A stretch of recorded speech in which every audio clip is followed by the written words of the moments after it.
Okay, so today is Thursday, June 5th, 2025. It is Nintendo Switch 2 Day, so happy Switch 2 Day to everybody. I actually just finished playing it for a bit. I did not get one, but one of my really good friends does, he got one this morning. So, the first thing that I personally did with a Switch 2, just to try it out for a bit, was I booted up Mario 64.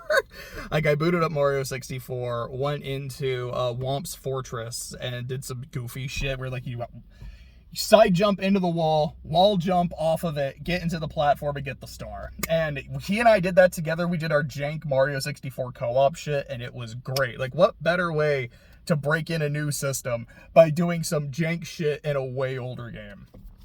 Played some Mario Kart. I am not a big Mario Kart person. I don't have beef with it. I just don't get super into it. I'm pretty bad at it.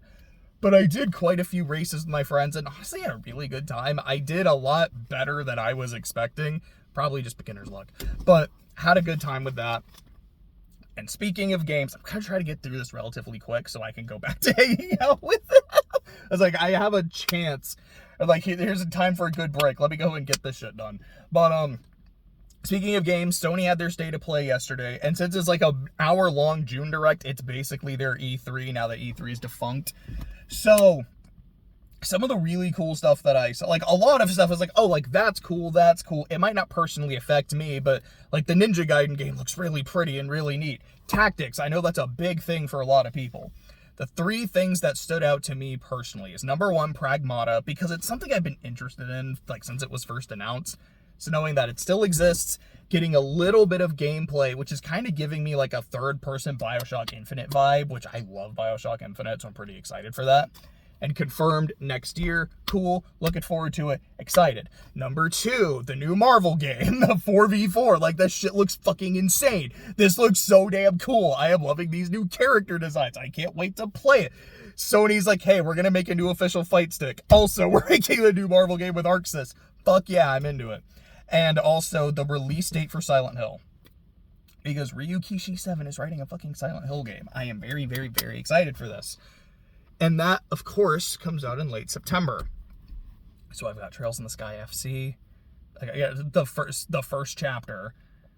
Pokemon ZA, Silent Hill, Kai in October. I am going to just go into a cave to play games, and I am never going to come out until the end of the year. It is going to be crazy. And then, of course, Bonanza coming out in July as well. So all that shit. Staying with games, but not video games. NBA. I'm wearing my Thunder shirt because today is game 1.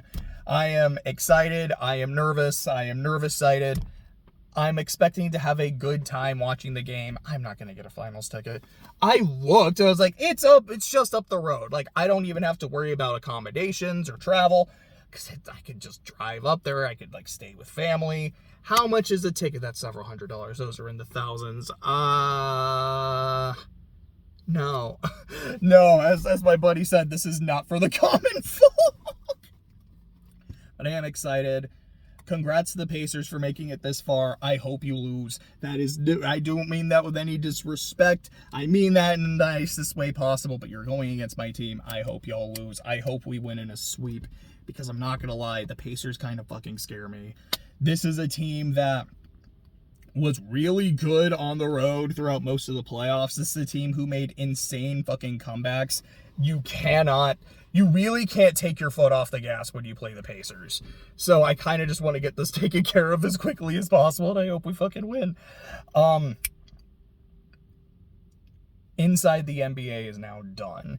Now it sounds like the show is going to continue. It's going to have the same studio, the same host, the same crew. We'll see how similar or different it really is when it starts airing on ESPN.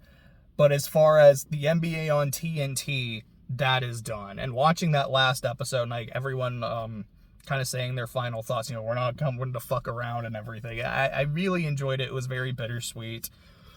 Watched the back end of the rehearsal season 2. Watched it with the boys. Had a really good time with it. And yeah, the Wings of Voice ending with Bring Me to Life was just fucking perfect. I was not expecting Fielder to get a pilot's license and actually fly a plane. That's commitment. That is how you commit to the bit. Absolute respect for that. Finished volume 2 of Gunner Craig Court. I think I'm just gonna wait until volume 3 comes out to continue. I enjoyed it a lot. I thought volume 1 was good. There were some moments that were kind of entertaining or kind of interesting. Volume 2 was just like bangers the whole way through. It's like this has a lot more like emotional weight to it. I was really enjoying it. Speaking of emotional weight, I watched War in the Pocket, the Gundam OVA. So I still have a handful of OVAs I want to watch as well, but I really, really liked War in the Pocket. And when I got to the last episode, I was like, fuck. It's a Christmas movie, or like it's a Christmas show. I could watch this again around Christmas. Aw, man. I don't want to do that, but I just might. But fantastic. Absolutely loved it. In terms of videos, made a Final Destination video. It's like an hour and a half because I talked about all the movies and like all the deaths, but I had a lot of fun making it. Made a Mission Impossible 8 video. It took a while. Like, I tried recording it a couple times. And it just wasn't flowing. It's like, all right, fuck it. This is going to be my last attempt. And it worked. It flowed. That was nice. I do have a video for Metaphor I want to do. I have my notes written. I planned on doing it today, but with the Switch tube situation happening, I might just do more of that. And then, game 1 is in a couple hours. So I might just do the Metaphor video tomorrow, but there's that. I watched Lilo and Stitch the other night. Not the live action one, because I just don't want to, but I rewatched the animated film. It's lovely. It's fantastic. It's really funny. It's really emotional. I spent most of like the back end of the movie just in tears. Like the Aloha Oi scene is beautiful. There's that scene between Lilo and Stitch where she's saying to him, like, Ohana means family, and it means no one gets left behind. But if you want to leave, like, you can do that. I'll still remember you, though.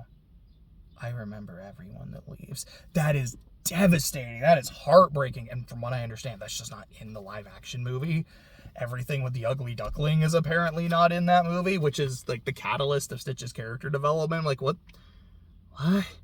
How did you do this? I don't want to know, and I don't want to pay money to see this abomination. I'd be an abomination! In terms of music, I finished listening to all the Gorillaz albums, again, like just the studio albums, and I enjoyed them quite a bit. I have started Talking Heads. I'm 2 albums in, so I think I have like 5 or 6 left. And I've enjoyed them so far. I'm like, shit. We're getting closer to Project Horizons. It's almost... Blackjack is inevitable! And, yeah, I've done some writing. Like, I still have like some things I need to edit with where I'm at, but I've finished the first 50 pages or so, which is kind of what I consider to be the prologue of the story. Just some of the early setup stuff, like here's the big inciting moment, cool, and then the next chapter like formally introduces like the other main character of the story. I am very excited to get to her. Damn, it was only like 8 minutes, and that's really all I have to say. Go Thunder. See ya.